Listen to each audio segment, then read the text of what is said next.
Yeah, this is the Lake District, Lake Puckaway Protection and Rehabilitation District.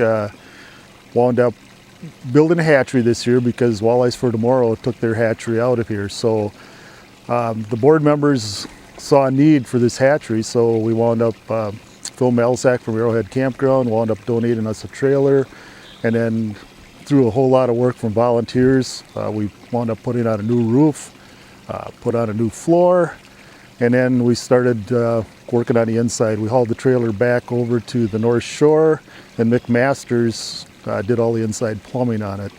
And then hauled it back over here, and we set up a tank. We set up the tower with so all the system's all gravity fed. And these are going to be the fry tank. Once the eggs are hatched, they will wind up going into these fry tanks. In the first day that the fries are hatched, all they can do is swim up and down.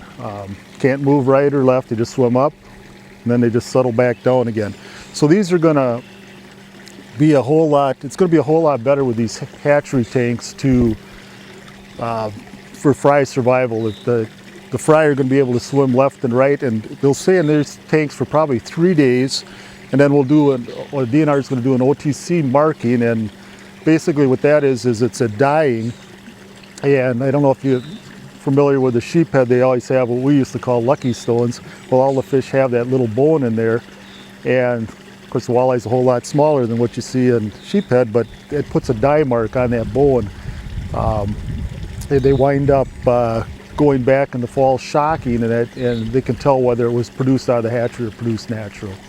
So district's really excited about this project, and we thank River's End because they are the host of this trailer for us. They're providing the space, the electricity, and the water for this hatchery. So really thankful to River's End. We want to go inside now, and we'll take a look at the jars and talk about the eggs.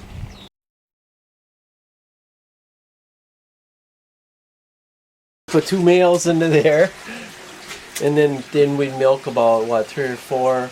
I think it was Roger Riders, so 3 or 4, right?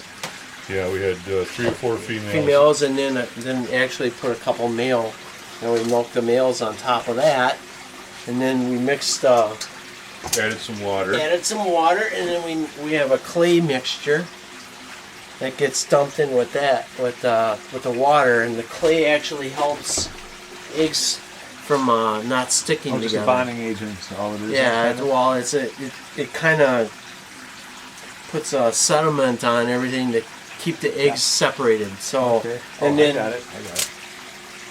and a lot of us went through and we kept on adding lake water and rinsing the clay off. It'd take about, pretty near a couple pails full of water to try to rinse it down, and without dumping the clay off and not dumping the eggs out. So went through a rinsing. So some of that sediment in them jars is left over from that.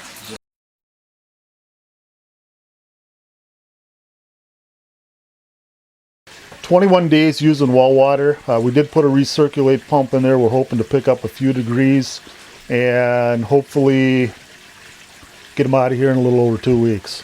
You're not using lake water at all? No lake water. It's all coming out of well water. And that's because of what? Contamination? Basically, we get too much sediment in the spring of the year, too much sediment in the water. Really tough on filters, plugging up, so we tried well water. The white eggs there, those are the ones that didn't get fertilized good. Dead eggs. Yeah. And one thing kind of interesting too, they said that the yellower the eggs, now they have changed color from yesterday to today, but the yellower the eggs, they say that comes from younger females. Yeah. So the way the eggs go, it goes from yellow to brown and then to black. And that's when it's black, they're eyed up, ready to hatch.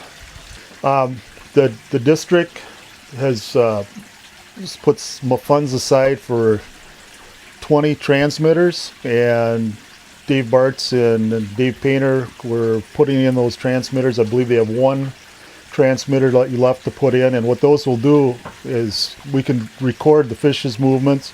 Now they have this all over the Winnebago system already, but we haven't had any transmitters put in this lake or any receivers here, so we'll wind up having a receiver on someplace around in through this part of the river. one up at Montello and then one by the Princeton Dam, I believe.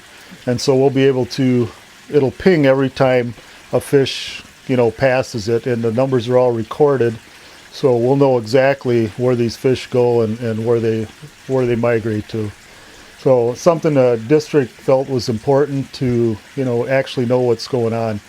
And there's going to be a lot of fish surveys done this year. They're going to do boom shocking and probably some boom shocking up the river too. So they're doing a fish survey right now out there with all the fish that they're clipping the fins. They're measuring all the fish as they're taking them out of the nets.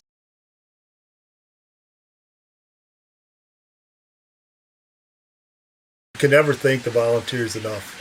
We've got so many guys that came and helped put on this roof, helped do the floor, helped with the piping inside, outside.